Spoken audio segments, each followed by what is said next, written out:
कुल का जन्मिया करनी ऊंच न होए, स्वर्ण कलश मदिरा भरा साधु निंदे सोए।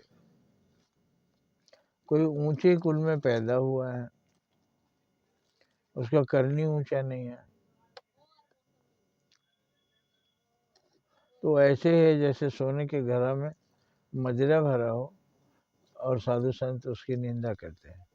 सोने के कलश में है तो वो मदिरा क्या उसकी बड़ाई हो जाएगी, वो मदिरा बहुत अच्छा बन जाएगा। मदिरा तो मदिरा है। सोने के घड़े में अगर हम विष रखें तो वो ऐसा नहीं है कि जान लेना छोड़ देगा, विष तो विष है।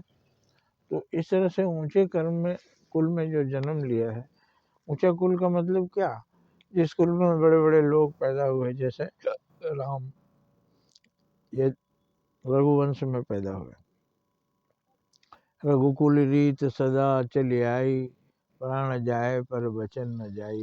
ये रघुकुल की रीत थी। उसमें बड़े बड़े राजा, महाराजा दिलीप, महाराजा आज, महाराजा दशरथ, तमाम लोग पैदा हुए।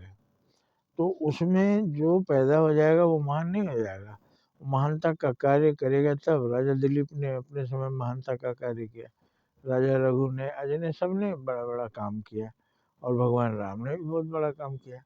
लेकिन रघु कुल के नाम से ही उनको जाना जाता है, क्योंकि उन्होंने महाराजा रघु से बड़ा काम नहीं किया। महाराजा रघु भगवान नहीं हुए, लेकिन काम उन्होंने बड़े बड़े किए। तो बड़ा कुल में पैदा हुआ, जहाँ पर बड़े बड़े लोग पैदा हुए उसी कुल में पैदा हुए। लेकिन अगर करनी ऊंचा नहीं है, कार्य बड़ा आपने नहीं किया, महानता का कार्य कुछ नहीं किया,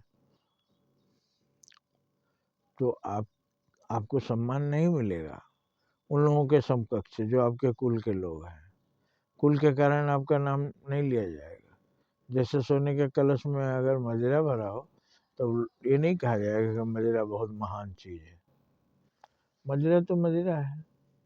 जैसे बोला गया कि